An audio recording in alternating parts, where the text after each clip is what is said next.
1절부터 12절까지 말씀입니다. 사무엘상 26장 1절부터 12절까지 말씀. 제가 가진 성경으로 구약성경 454쪽에 있습니다. 사무엘상 26장 1절부터 12절까지 말씀 한 절씩 교독하도록 하겠습니다. 10사람이 기브아에 와서 사울에게 말하여 이르되 다윗이 광야 앞 하길라 산에 숨지 아니하였나이까 하매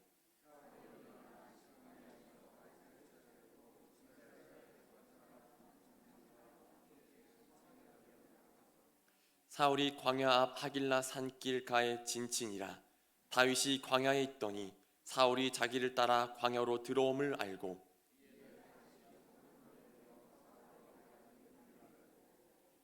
다윗이 일어나 사울이 진친 곳에 이르러 사울과 넬의 아들 군사령과 아브넬이 머무는 곳을 본즉 사울이 진영 가운데에 누웠고 백성은 그로 둘러 진쳤더라.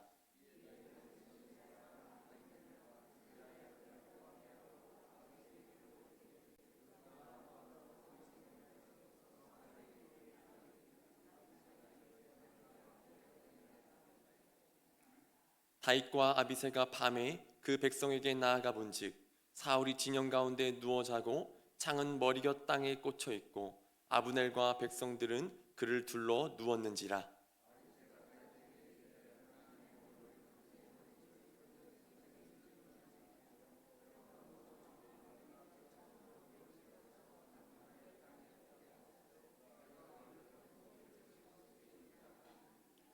다윗이 아비새에게 이르되 죽이지 말라. 누구든지 손을 들어 여호와의 기름 부음 받은 자를 치면 죄가 없겠느냐 하고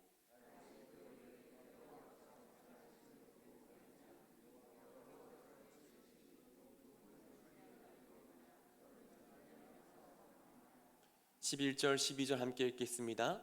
내가 손을 들어 여호와의 기름 부음 받은 자를 치는 것을 여호와께서 금하시나니 너는 그의 머리 곁에 있는 창과 물병만 가지고 가자 하고 다윗이 사울의 머리 곁에서 창과 물병을 가지고 떠나가되 아무도 보거나 눈치채지 못하고 깨어있는 사람도 없었으니 이는 여호와께서 그들을 깊이 잠들게 하셨으므로 그들이 다 잠들어 있었기 때문이었더라.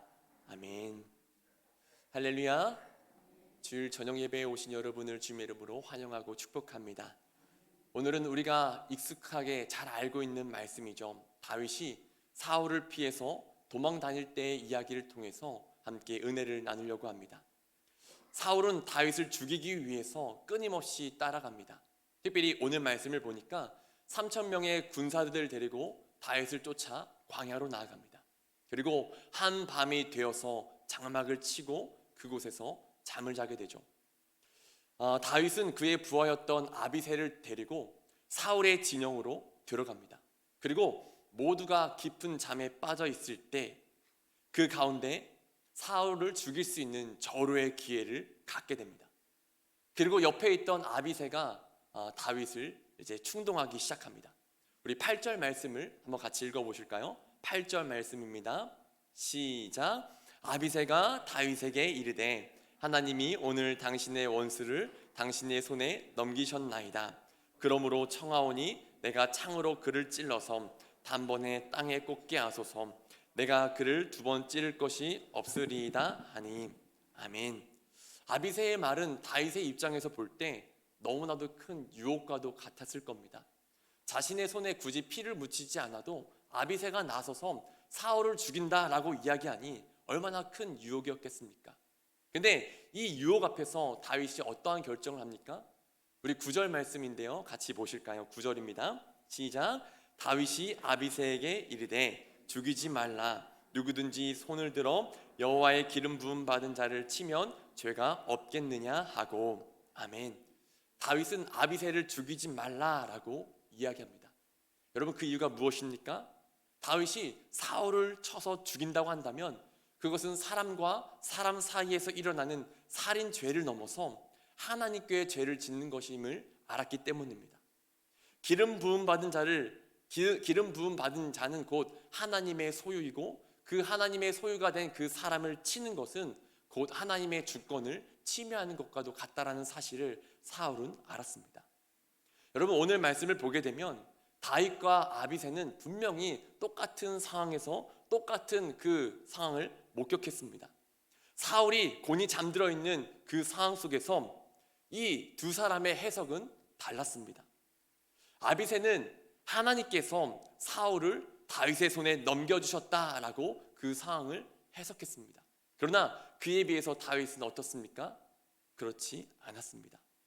여러분, 왜 이렇게 다윗과 아비새의 해석이 달랐을까요? 그것은 그 상황을 판단하는 기준이 달랐기 때문입니다. 아비새가 상황을 판단하는 기준은 지극히 자기 중심적인 기준이었습니다. 아비새는 정치적인 입장에서 그 상황을 해석하고 사울을 바라보면서 다윗의 원수다라고 이야기했습니다. 어떻게 보면 이 아비새의 해석이 정치적인 입장으로 볼 때 정말 타당한 해석입니다. 굉장히 상식적이고 합리적인 상황입니다. 당연히 그래야 되죠. 그러나 이에 비해서 다윗이 그 상황을 해석하는 기준은 어땠습니까? 다윗의 기준은 정치적인 입장이 아니라 신앙적인 입장에서 그 상황을 해석했습니다. 그래서 사울을 부를 때 다윗이 뭐라고 부릅니까? 아비새는 사울을 다윗의 원수라고 했지만 다윗은 사울을 하나님께서, 여호와께서 기름 부으신 사람이다 라고 표현하고 있는 것을 보게 됩니다. 여러분, 이러한 아비새의 해석과 다윗의 해석, 이 둘 중에 어떠한 것이 우리의 삶 속에서 더 매력적으로 다가옵니까? 당연히 아비새의 해석이 더 매력적인 것처럼 보입니다. 아비새의 해석은 지금 당장 눈앞에 있는 내가 원하는 그 결과를 손에 얻을 수 있는 그러한 해석과도 같았습니다. 손쉽게 이스라엘 왕을 제거하고 다윗이 그 왕의 자리에 오를 수 있는 그러한 결과를 얻을 수 있었습니다. 내가 원하는 바, 내가 목적하는 것, 즉 자아 실현을 이룰 수 있는 방법이었다는 것이죠. 그러나 다윗의 해석은 어떻습니까? 내가 목적하고 내가 원하는 것이 지금 당장 이루어지는 것이 아니라 내가 원하는 것, 내가 목적하는 것을 이루기 위해서 인내심이 필요하고 기다림이 필요했습니다. 또 그 인내심과 기다림을 가지고 갈 때 막연함과 불안감이 찾아올 수밖에 없는 그러한 해석이었습니다. 다윗의 해석은 마치도 좁은 길을 걸어가는 것과 같은 그런 해석이었습니다. 아비새의 해석은 늘 하나님을 기준으로 상황을 해석하고 하나님의 기준으로 상황을 바라보려고 하는 믿음의 사람들을 충동시킵니다. 내가 가는 길이 정말 맞나? 저 사람이 사람의 생각과 사람의 방법대로 가는 것이, 저 사람처럼 가는 것이 더 빠른 것 같은데 라는 그러한 의심을 우리의 마음 가운데 일으킵니다. 그리고 우리의 마음의 중심에 있는 그 믿음을 흔들죠. 여러분, 이러한 가운데 우리가 어떻게 그 세상의 충동질, 세상의 그 해석을 이기며 나아갈 수 있을까요? 우리가 그 충동질을 이겨내기 위해서는 세상이, 그리고 사탄이 우리를 충동질시키는 그 전략, 그 방법을 먼저 알 필요가 있습니다. 우리는 오늘 말씀 가운데서 아비새가 다윗을 어떻게 충동질했었는지를 두 가지를 생각해 볼 수 있습니다. 먼저 첫 번째는 부분적인 사실, 부분적인 진실을 이야기함으로써 마치도 전체가 진짜인 것처럼, 진실인 것처럼 이야기를 했습니다. 좀 이야기가 어려우시죠? 좀 예를 한번 들어보려고 하는데요. 어느 한 남성이 자동차를 타고 가다가 길가에 쓰러져 있는 한 여성을 치고 맙니다. 근데 이 여성은 이미 그 전에 지나가던 차에 한번 치여서 그 길바닥에 쓰러져 있던 상황이었습니다. 그러니까 이 말은 이 남성이 여성을 치기 전부터 이 여성은 그 길바닥에서 죽어 있을 가능성이 충분히 높은 상황이라는 거죠. 근데 그 상황 가운데 당시 부근에 있던 한 홍길동이라고 하는 사람이 이 모든 상황을 목격합니다. 근데 문제는 이 목격자인 홍길동이 이 여성을 치었던 그 남성과 원수 관계에 있었던 사람이었다는 거예요. 그리고 이 홍길동이 이제 법정 앞에 서서 증언을 하게 됩니다. 이 홍길동이 법정 앞에서 증언을 할 때 앞의 상황이죠. 여성이 먼저 차에 치여서 쓰러져 있던 그 상황은 다 생략하고 이 남성이 여성을 친 것만 법정 앞에서 증언을 해버립니다. 여러분, 이 상황 속에서 이 홍길동의 증언이 사실입니까? 부분적으로만 놓고 볼 때에는 사실이죠. 맞는 것처럼 보입니다. 근데 전체적인 상황을 놓고 볼 때에는 이 홍길동은 원수 관계에 놓였던 이 남성을 함정에 빠뜨리려고 한 거짓과 다름없는 증언이었습니다. 아비새 해석도 마찬가지였다는 거예요. 여러분, 아비새의 그 해석, 아비새의 말을 보면 어떻게 보면 완전히 틀리지는 않습니다. 그러니까 부분적으로 보게 되면 사실인 부분도 있다라는 거예요. 하나님께서 사울을 버리셨습니다. 그리고 다윗을 왕으로 세우실 거예요. 그리고 이것을 위해서 하나님께서는 언젠가 사울을 징계하시고 사울을 죽음 가운데 넘기실 겁니다. 이 부분만 놓고 보면 사실이죠. 근데 전체적인 큰 상황, 큰 틀을 놓고 볼 때 하나님께서 사울의 그 목숨을 다윗에게 넘기신 것이 사실일까요? 그거는 아닐 겁니다. 근데 아비새는 그 일부분, 사실인 것 같은, 진실일 것 같은 그 일부분만 놓고 다윗을 충동시켜서 마치도 자신이 이야기하는 것이 진실인 양 다윗을 충동질했다라는 것입니다. 그런가 하면 아비새가 다윗을 충동질한 두 번째 방법이 있습니다. 그 두 번째 방법이 무엇이냐? 어떠한 권위를 이용해서 그 아비새가 이야기하는 것이 마치도 사실인 것처럼 이야기했다는 거예요. 간혹 우리가 정치가 되었든 어떤 종교가 되었든 누군가 선동을 시키는 사람들을 보면요, 자기 생각을 말하기보단 어떤 유명한 사람들, 명예가 있고 똑똑하다고 알려진 그 사람들의 그 말을, 그 사람들의 그 이야기를 거론하면서 이런 사람이 이렇게 이야기했습니다 라고 선동할 때가 많습니다. 그리고 그 이야기들을 들은 사람들은 어떻습니까? 반응이 그렇게 똑똑한 사람, 그렇게 유명한 사람, 그렇게 잘 나가는 사람이 그렇게 얘기했다면 그것은 맞을 거야 라고 추측하게 되고 그것을 받아들이게 됩니다. 근데 아비새가 동일하게 그러한 전략을 사용했다는 거예요. 아비새가 다윗을 충동할 때 뭐라고 충동을 합니까? 하나님께서 사울을 다윗에게 넘기셨다라고 이야기합니다. 하나님의 권위를 지금 남용하면서 지금 다윗을 충동질하고 있다는 것이죠. 여러분, 저와 여러분이 세상을 살아갈 때 세상이, 그리고 사탄이 우리를 교묘한 방법으로 마치도 헷갈리게 우리를 속이려고 할 때가 있습니다. 그때마다 우리가 그 사탄의 계략에, 그 거짓에 속아 넘어가지 않기를 원합니다. 우리에게 지혜가 있어서 분별할 수 있는 그 은혜가 있기를 간절히 소망합니다. 그런가 하면 우리가 세상의 그 충동질이죠, 그 충동질에 넘어가지 않을 수 있는 또 다른 방법이 있습니다. 우리는 오늘 다윗의 모습을 통하여서 그 방법을 배울 수가 있는데요, 우리 10절 말씀을 같이 한번 읽어보도록 하겠습니다. 10절 말씀 같이 한번 읽어보도록 하겠습니다. 다윗이 또 이르되 여호와께서 살아계심을 두고 맹세하노니 여호와께서 그를 치시리니 혹은 죽을 날이 이르거나 또는 전장에 나가서 망하리라. 아멘. 여러분, 이 말씀을 보게 되면 다윗은 여호와께서라는 표현을 두 번 반복해서 사용합니다. 맨 처음 여호와께서라고 표현할 때 뭐라고 표현합니까? 여호와께서 살아계심을 두고 맹세한다라고 이야기합니다. 다윗은 비록 하나님이 그 상황 속에서 눈에 보이진 않지만, 그리고 그 하나님께서 당장 역사하셔서 그 상황을 바꾸어 놓으시진 않지만, 그럼에도 그 하나님이 그 현장 가운데 살아계신 하나님, 여전히 그 역사를 주관하고 계신 그 하나님이라는 사실을 기억하고 고백하고 있습니다. 여러분, 오늘 말씀 12절 마지막 말씀을 보게 되면 이러한 말씀이 나옵니다. 우리 12절 말씀 같이 한번 읽어보겠습니다. 다윗이 사울의 머리 곁에서 창과 물병을 가지고 떠나가되 아무도 보거나 눈치채지 못하고 깨어있는 사람도 없었으니 이는 여호와께서 그들을 깊이 잠들게 하셨으므로 그들이 다 잠들어 있었기 때문이더라. 아멘.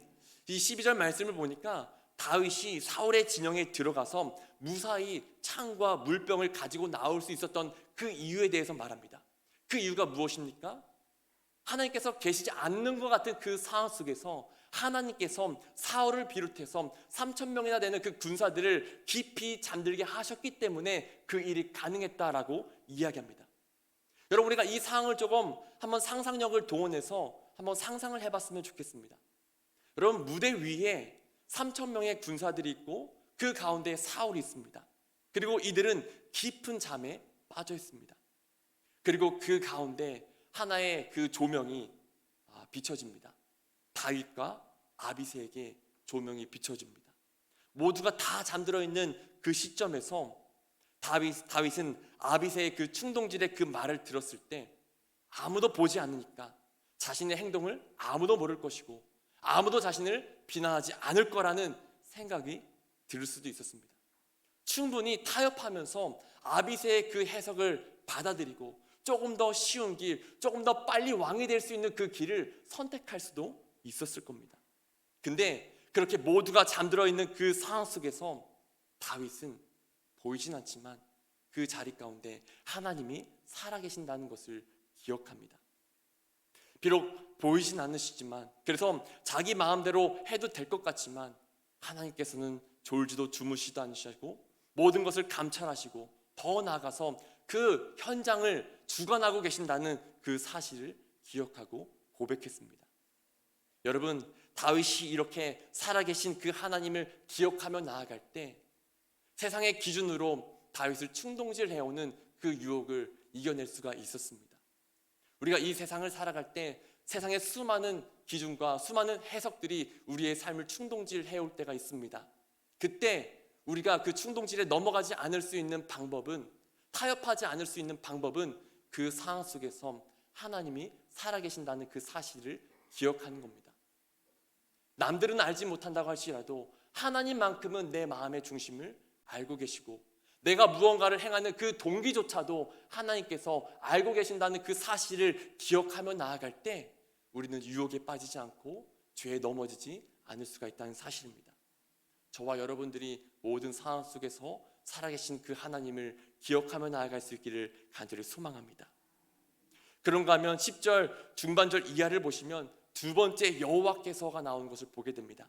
우리 10절 말씀을 다시 한번 읽어보실까요? 10절입니다. 다윗이 또 이르되 여호와께서 살아계심을 두고 맹세하노니 여호와께서 그를 치시리니 혹은 죽을 날이 이르거나 또는 전장에 나가서 망하리라. 아멘. 여러분, 두 번째 다윗이 여호와께서라고 말한 뒤에 뭐라고 부연 설명합니까? 다윗이 지금 그 상황 속에서 굳이 사울을 죽이지 않아도 하나님께서 사울을 치셔서 그의 삶 속에 죽을 날이 이르게 할 것이다. 그가 전장에 나가서 죽든지 아니면 또 다른 상황을 맞이해서 죽든지 하나님께서는 반드시 그 사울을 죽이실 것이다 라고 고백하고 있습니다. 그리고 뒤에 이어지는 말씀을 보면요, 실제로 사울은 블레셋과 그 전쟁터에 나가서 이제 죽임을 당하는 것을 보게 됩니다. 여러분, 다윗이 뒤에 일어날 그 모든 일들을, 모든 상황들을 다 알았기 때문에 이러한 고백을 할 수가 있었던 것일까요? 다윗에게는 미래를 볼 수 있는 그 능력이 없었습니다. 그럼에도 불구하고 이러한 고백을 할 수 있었던 이유가 있습니다. 그 이유가 무엇이냐? 그가 살아온 믿음의 발자취를 돌아보니까 하나님께서 자신의 삶 속에 어떻게 일하셨는지, 어떻게 역사하셨는지를 깨닫게 되는 겁니다. 그리고 하나님께서 내 삶 속에 어떻게 역사하셨는지 아니까 이러한 고백을 하는 거죠. 대표적인 예가 사무엘상 25장 바로 앞장을 보면 나옵니다. 바로 앞장을 보면 나발에 대한 이야기가 나오는데요, 지난 월요일 새벽에 말씀을 나누었던 것처럼 나발은 바보, 어리석은 사람이었습니다. 다윗은 광야에서 나발을 위해서 가축들을 보호해줬고 또 하인들을 지켜주었습니다. 하지만 나발은 그런 다윗을 선대하는 것이 아니라 오히려 다윗을 무시하고 다윗을 모욕했습니다. 그런 가운데 다윗이 어떻게 합니까? 화가 잔뜩 나서 무기를 들고 나발을 죽이려고 합니다. 근데 그때 하나님께서 다행히 감사하게도 아비가일이라는 지혜로운 여인을 통하여서 그 악을 행하는 것을 막아주시죠. 그리고 그 뒤에 일어나는 일들을 보면 어떤 일이 일어나느냐? 하나님께서 열흘 뒤에 그 나발을 직접 치셔서 나발을 죽게 만드십니다. 그리고 그 모든 상황을, 모든 정황을 지켜본 다윗이 사무엘상 25장 39절에서 이렇게 고백합니다. 우리 함께 읽어보도록 하겠습니다. 25장 39절 말씀 함께 읽어보겠습니다. 나발이 죽었다 함을 다윗이 듣고 이르되 나발에게 당한 나의 모욕을 갚아주사 종으로 악한 일을 하지 않게 하신 여호와를 찬송할지로다. 여호와께서 나발의 악행을 그의 머리에 돌리셨도다 하니라. 아멘. 여러분, 다윗은 그의 삶 속에서 하나님께서 어떻게 일하시는지를 경험했습니다. 그리고 그 경험은 그의 삶 속에서 하나님을 아는 지식이 되었습니다. 그 하나님을 아는 지식을 가졌을 때 그에게 어떠한 충동질이 와도 그 충동질을 이겨낼 수 있는 힘을 갖게 되었습니다. 여러분, 우리가 세상의 충동질에 넘어가지 않을 수 있는 비결은요, 우리에게 이와 같은 하나님을 아는 지식, 하나님을 경험하는 지식을 갖는 것입니다. 근데 중요한 것은 우리가 이렇게 하나님의 일하심을 경험하고 하나님을 아는 지식을 갖기 위해 우리에게 선제적으로 필요한 것이 있습니다. 그것이 무엇이냐? 바로 순종이라는 겁니다.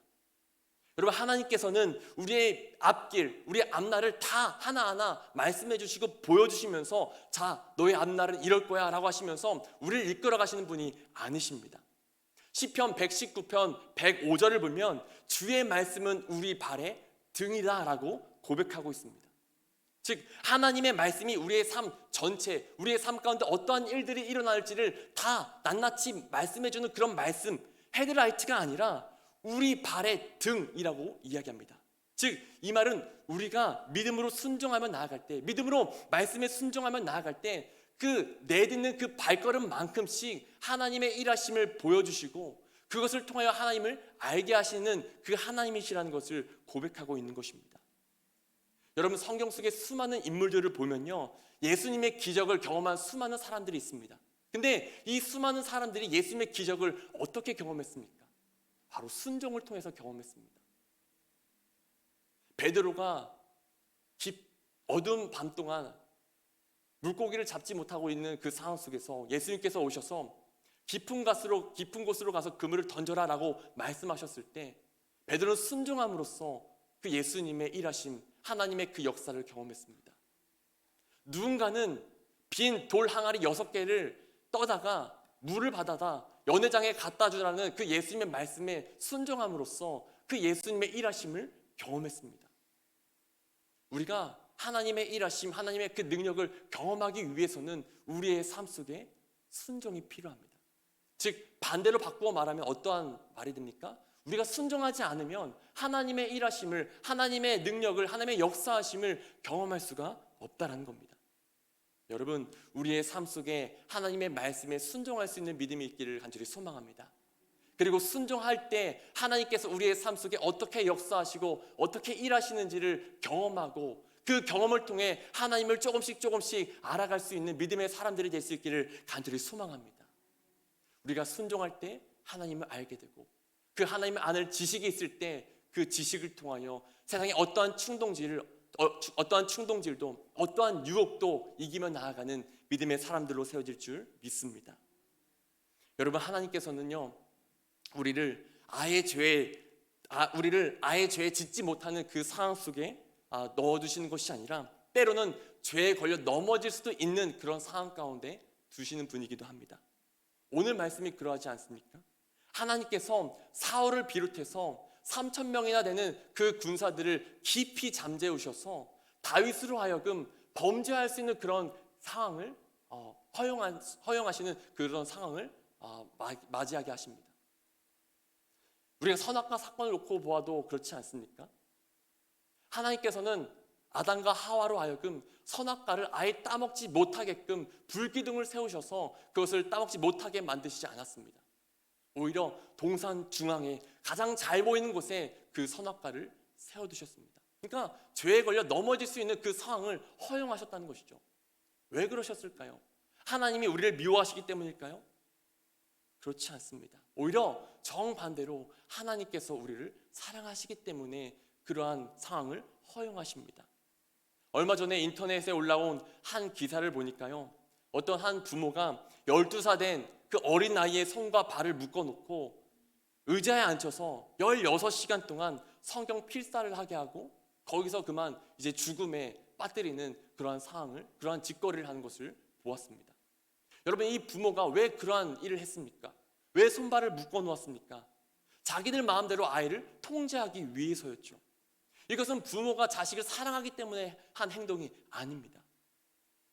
여러분, 마찬가지입니다. 하나님께서는 우리의 손과 발을 묶어두시고 어떠한 죄도 짓지 못하게 하시지 않습니다. 오히려 손과 발을 풀어주시고 우리에게 자유를 주십니다. 그리고 우리에게 말씀하십니다. 너희가 자발적으로, 너희가 나를 신뢰하기 때문에, 너희가 나를 사랑하기 때문에, 너희가 나를 진짜 의지하기 때문에 죄에 걸려 넘어지지 않았으면 좋겠어. 그 죄를 이기는 나의 자녀들이 될 수 있었으면 좋겠어 라고 말씀하십니다. 여러분, 우리는요 세상의 충동질을 당하는 사람들이 아니라 성령님의 충동질을 당하는 사람인 줄 믿습니다. 충동질에도 두 가지의 충동질이 있는 것 같아요. 누군가는 이 세상을 살아갈 때 세상의 충동질을 당해서 세상의 방법대로 살아갑니다. 그러나 누군가는 이 세상을 살아갈 때 성령님께 충동질을 당합니다. 마음 가운데 성령님이 주시는 그 은혜의 충동질을 당합니다. 성령님께서 주시는 그 감동의 충동질을 당해서 도저히 이해할 수 없는 상황이라 할지라도 그 가운데 하나님의 말씀에 순종하며 나아갑니다. 여러분, 저와 여러분들은 세상의 충동질을 당하는 사람들이 아니라 성령님께 충동질을 당하는 사람들이 될 수 있기를 간절히 소망합니다. 그렇게 성령님에 의해서 충동질을 당하며 말씀에 순종하며 나아갈 때 그 순간순간 우리의 삶 속에 하나님은 당신의 영광을 보여주시고 하나님의 그 일하심을 증거하게 하실 줄 믿습니다. 말씀을 맺겠습니다. 사랑하는 여러분, 세상은 우리로 하여금 계속해서 세상의 기준으로, 또 사람의 기준으로, 사람의 해석으로 우리를 충동질합니다. 더 빨리, 더 쉬운 방법으로 우리가 원하는 목적을 이룰 수 있다라고 충동질합니다. 어떤 부분적인 사실과 어떤 세상적인 권위를 앞세워서 그럴듯하게, 교묘하게 우리를 속이려고 충동질합니다. 여러분, 그럴 때마다 우리는 우리의 마음의 중심에 말씀을 중심으로 세우고 성령님의 충동질 당하면서 그 말씀에 순종하는 삶을 살아가야 될 줄 믿습니다. 그 말씀에 순종하는 삶을 살아갈 때 하나님께서는 우리와 함께 하셔서 살아계신 그 하나님께서 우리로 하여금 당신의 그 능력을 증거해 보실 줄 믿습니다. 그 하나님의 능력을 경험하시고 그 하나님의 능력을 고백할 수 있는 복된 삶이 될 수 있기를 주님의 이름으로 간절히 축복합니다. 기도하겠습니다. 하나님, 감사합니다. 오늘 이 밤도 주님께서 저희들을 불러주셔서 믿음으로 주님을 예배할 수 있는 귀한 은혜 주셔서 감사합니다. 이제 오늘 이 밤이 지나면 이제 또 우리의 삶의 자리로 돌아가 세상 속에서 살아가야 됩니다. 사랑하는 우리 성도들, 세상 가운데 살아갈 때 세상에 수많은 유혹이 찾아오고 세상에 수많은 충동질이 찾아올 때 그 충동질에 넘어가 죄에 빠지는 것이 아니라 오히려 말씀을 붙들고 그 말씀에 순종함으로써 하나님의 능력을 경험할 수 있는 거룩한 삶이 될 수 있도록 인도하여 주시옵소서. 이 시간 주님께 나올 때 귀한 예물 드렸습니다. 이명학 권사님, 권인순 권사님 용석과 남적인 결혼식에 함께 하심을 감사합니다 라는 기도의 제목을 담아서 차량 헌금과 함께 감사 예물 드렸습니다. 하나님, 사랑하는 우리 두 분 권사님 자녀 이용석군 하나님 결혼을 했습니다. 그 가정 하나님께서 축복하여 주시고 그 가정이 하나님이 주인 되시는 가정이 되어서 하나님의 영광을 드러내는 복된 가정, 하나님의 뜻을 이뤄가는 아름다운 가정이 되어질 수 있도록 인도하여 주시옵소서. 두 부부가 마음을 모아 합력하여 선을 이루게 하여 주시고 그 어떠한 갈등이 온다고 할지라도 그 속에서 말씀 앞에서 자신의 생각과 자신의 뜻을 내려놓고 아름다운 가정, 화목한 가정을 이뤄갈 수 있는 복된 가정이 될 수 있도록 축복하여 주시옵소서. 모든 것 감사드리며 예수님 이름으로 기도드렸습니다. 아멘.